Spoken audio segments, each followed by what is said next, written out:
आप सोच रहे होंगे कि नाचते हुए क्यों आया जी। जब मेरे पास में 16 साल की सुंदरी बैठी हो तो मैं क्यों ना नाचूं। बात मैं अपने घर से ही शुरू कर रहा हूँ। पिछले साल चंद्रमा में 3 बार ग्रहण लगा जी। मैं दिल्ली कवि सम्मेलन में जा रहा था।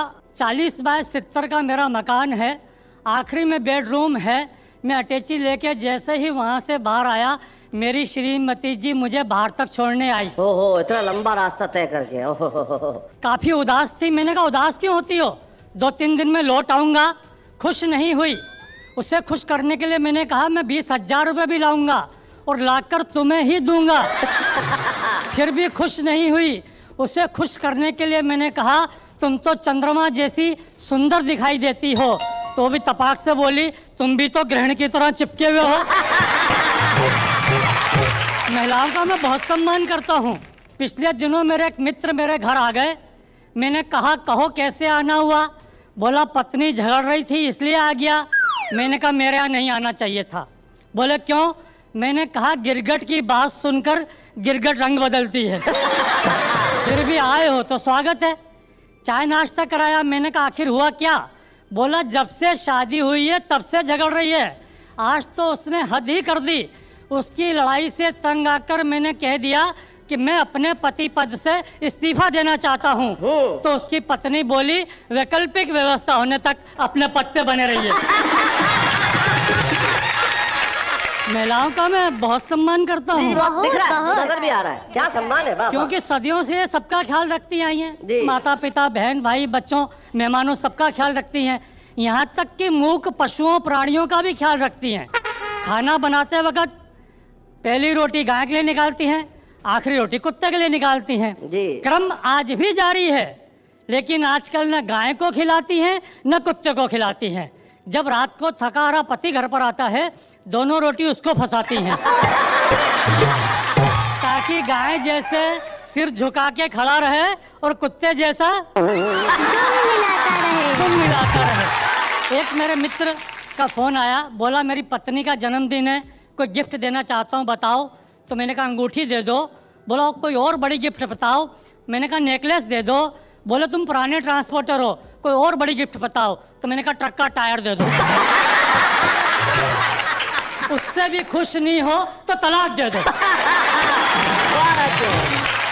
महिलाओं का मैं बहुत सम्मान करता हूँ शैलेश जी। महिलाओं के साथ में मैं पुलिस का भी बहुत सम्मान करता हूँ। नेताओं का भी बहुत सम्मान करता हूँ। पिछले दिनों एक गुंडे ने मेरे साथ अभद्र व्यवहार किया। अच्छा। मैं थाने रिपोर्ट लिखाने गया। मैंने कहा हेड साहब फला फला गुंडे ने मेरे साथ अभद्र व्यवहार किया है, नामजद रिपोर्ट लिखिए। तो हेड साहब बोले 500 का नोट लाइए। मैंने 500 रुपये दिए। मैंने कहा अब तो आप गुंडे को पकड़ लाएंगे। वो बोले नहीं पकड़ने जाएंगे। अगर उसने 1000 दे दिए तो तुम्हें ही थाने पे बिठाएंगे। पिछले दिनों मेरा बकरा चोरी चला गया था। बकरा। मैं थाने रिपोर्ट लिखाने गया। मैंने कहा हेड साहब मेरा बकरा चोरी चला गया है। वो तपाक से बोले हम खा गए क्या। मैंने कहा आप क्यों खाएंगे, जिनकी दाढ़ों में इंसानों का खून लग गया हो बकरा खा ही नहीं सकते। क्या बात है, वाह वाह वाह। हेड साहब बोले भाषण मत सुनाओ, समस्या बतलाओ। मैंने कहा मेरा बकरा ढूंढ के लाओ।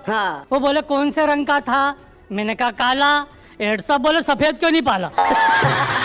मैंने कहा सफेद पोस्ट तो अभी भी कुछ लोकसभा और विधानसभा में पल रहे हैं, जो पूरे देश को बड़ी बेरहमी से चल रहे हैं, जो पूरे देश को बड़ी बेरहमी से चल रहे हैं। ये बात मैंने हेड साहब को नहीं बतलाई। हेड साहब को बतलाता तो बोलते खादी की तारीफ कर रहा है, खाकी के बारे में कुछ नहीं कह रहा है। मैंने कहा हेड साहब बकरा तो सफेद ही पाला था, लेकिन भूख की आग में तप के उसका रंग काला पड़ गया। भूख की आग में तप के उसका रंग काला पड़ गया। हेड साहब बोले बकरे की रिपोर्ट लिखाने आए हो या इसके बहाने देश की भूख और गरीबी बताने हमसे हंसी मजाक करते हो। मैंने कहा हंसी के बारे में तो मैंने देश के मन चले नवयुवकों के मुंह से सुना है, जो हंसी वो हंसी। मैंने कहा हेड साहब हंसी और हसीना इस देश से दोनों गायब हैं जब से इस देश में गुंडे सांसद और विधायक हैं। जब से इस देश में गुंडे सांसद और विधायक हैं। हेड साहब रिपोर्ट लिखना टालें, इसके पहले मैंने जेब से 500 के 2 नोट निकाले और हेड साहब की जेब में डाले। मैंने कहा हेड साहब अब तो मेरा बकरा मेरे घर पहुंच जाएगा। बोले हाँ, कल बकरा आज तुम्हारे घर ही बनेगी। और इस शहर से एक बकरा और चोरी गया। ये खबर अखबार में छपेगी, ये खबर अखबार में छपेगी, ये खबर अखबार। समय कम है इसलिए शुरू में आपको 2-4 छोटी-छोटी कविताएं सुनाऊंगा। पसंद आ गई तो ठीक, वरना 5-7 बड़ी-बड़ी सुनाऊंगा। कुछ कट पीस देखिए जी कि एक आदमी ने लगातार 25 बार रक्तदान किया। हाँ। तो ब्लड बैंक वालों ने उसकी पत्नी का सम्मान किया, ये कहकर कि आपने नहीं पिया तभी तो हमने लिया। अब एक आदमी की लाख कोशिश के बावजूद शादी नहीं हुई। वो अपनी माँ के साथ मन्नत मांगने गया, वहाँ उसकी माँ खो गई। अच्छा। वो बोला या खुदा तेरी खुदाई, अपनी तो मिली नहीं बापू की भी गवाही। एक शादीशुदा आदमी की गर्लफ्रेंड उसके घर आई। यह देखकर उसकी बीवी जोर से चिल्लाई, ये मैं नहीं सह सकती, एक ही म्यान में 2 तलवारें नहीं रह सकती। बिल्कुल अच्छा। नहीं रह सकती। पति ने प्यार से समझाया, पगली तलवार का जमाना गया, तू ही बता अब तलवारें दिखती है कहीं? ये रिवॉल्वर का जमाना है और एक रिवॉल्वर में 6 गोलियां रहती है कि नहीं? हमारे देश में बेरोजगारी की समस्या इतनी है कि एक 60 साल का आदमी कंपनी में जाकर कहता नौकरी दो। मैनेजर बोला लेकिन चाचा ये तो आपकी पेंशन की उम्र है। चाचा बोला तो पेंशन दो। अब एक आदमी बैंक में गया अपना 10,000 का चेक लेकर। कैशियर ने नो बैलेंस का ठप्पा लगाकर वापस कर दिया। वो चिल्लाया जब बैलेंस नहीं है तो इतना बड़ा बैंक खोलकर क्यों बैठा है? अच्छा शैलेश जी, लोग कहते हैं भारत से भ्रष्टाचार कब समाप्त होगा? जी। मैं कहता हूँ कभी नहीं होगा, क्योंकि भारत और भ्रष्टाचार दोनों की राशि एक है। भ्रष्टाचार अब हमारे देश में शिष्टाचार बन चुका है। क्या बात है। एक मंत्री, ठेकेदार और इंजीनियर, इन तीनों ने मिलकर विकास के झूठे चित्र कागज पर बना लिए और हिसाब के फर्जी बिल सरकार को थमा दिए। तभी एक बकरी का बच्चा उस फाइल को खाने लपका, पर अगले ही पल वो उन कागजी बिलों को सूंघ कर चला आया। मंत्री, ठेकेदार और इंजीनियर तीनों ने पूछा ये क्या हुआ? चपरासी हंसकर बोला, हुजूर जब आपके आंकड़े सरकार के गले नहीं उतर रहे हैं। क्या बात है गौरव, वाह वाह वाह वाह वाह। सरकारी क्षेत्रों में व्याप्त भ्रष्टाचार पे 4 पंक्तियां है। राज्य कर्मचारियों ने बाढ़ पीड़ितों की सहायतार्थ अपना 1-1 दिन का वेतन दिया। बाढ़ पीड़ितों ने लेने से मना कर दिया। कहा क्या होता है 1-1 दिन के वेतन से? ये मुफ्त का दिखावा बंद करो और यदि सच्ची सहानुभूति हो तो 1-1 दिन के वेतन के बजाय अपनी 1-1 दिन की ऊपरी इनकम दो। क्या बात है, वाह वाह वाह वाह वाह, बहुत बढ़िया। अच्छा शैलेश जी, नेहा जी, जी। हर व्यक्ति की जिंदगी में एक दौर ऐसा आता है जब वो आत्महत्या करने की सोचता है। लेकिन उसके मित्र, उसके रिश्तेदार उसे समझाते हैं और रोक लेते हैं। हाँ। वो लोग बड़े खुशकिस्मत होते हैं। एक बार मेरी जिंदगी में भी एक ऐसा दौर आया, तब एक कविता बनी, झेलिए। स्वागत। कि अपनी जिंदगी से तंग आकर, नित नई परेशानियों से घबराकर एक बार मैंने आत्महत्या का निर्णय लिया। मेरे इस निर्णय का सभी ने स्वागत किया। अच्छा। यहीं से मेरी ट्रेजेडी शुरू हो गई। मुझे रोकने वाला कोई नहीं। स्वागत किया। शैलेश जी ने कहा तुमने अक्ल से काम लिया है। जी। नेहा जी बोली ये नेक काम बहुत पहले कर लेना चाहिए था। प्रीतम जी बोले अब इस थियरी को अमल में लाओ और इससे पहले कि तुम्हारा विचार बदले तुरंत प्रैक्टिकल पर उतर जाओ। ये मेरे शुभ चिंतक ऐसे ही हैं। और यहाँ से व्यंग्य देखिए, हमारे देश में मरने के इनडायरेक्ट तरीके कितने हैं। जी। इनडायरेक्ट मरने के तरीके। भीड़ में एक रेल कर्मचारी था, शक्ल से मालगाड़ी की सवारी था। पास आकर बोला यदि आत्महत्या ही करनी है तो हमारे महकमे की सेवा लीजिए।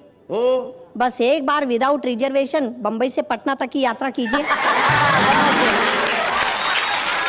आगे बढ़ जा, बस किसी तरह जनरल बोगी में चढ़ जा।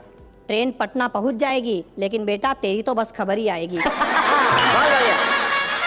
और यदि तेरी किस्मत अच्छी रही तो पटना पहुंचने से पहले ही ये ट्रेन किसी पुल से गिर जाएगी या दूसरी ट्रेन से जा टकराएगी। कब परलोक का टिकट कट गया तुझे पता भी नहीं चलेगा। और तो और मरने के बाद 2 लाख रुपए का मुआवजा भी मिलेगा। क्या बात है, क्या बात है गौरव, बहुत बढ़िया।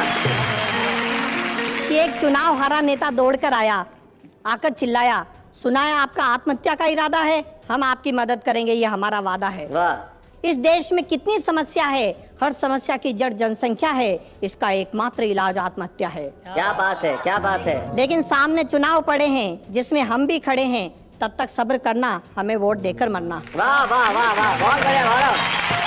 बस एक बार चुनाव आने दो, हमें मिनिस्टर बन जाने दो, सबकी तकलीफें दूर कर देंगे, एक एक को आत्महत्या के लिए मजबूर कर देंगे। वाह वाह वाह वाह। और कविता का कंक्लूजन देखिए शैलेश जी, कि इस तरह लोगों ने कई बातें बताई, लेकिन मेरी समझ में सिर्फ एक बात आई, इस देश में हर आदमी मरने से डरता है, लेकिन जीने की हसरत में रोज कई बार मरता है। क्या बात है, बहुत बहुत। अधूरी उम्मीदों की व्यथा है, पूरा जीवन कस्तूरी मृग की कथा है, इसी मृग तृष्णा में जी रहे हैं हम, अपने ही आंसू पी रहे हैं। वाह वाह, बहुत बहुत।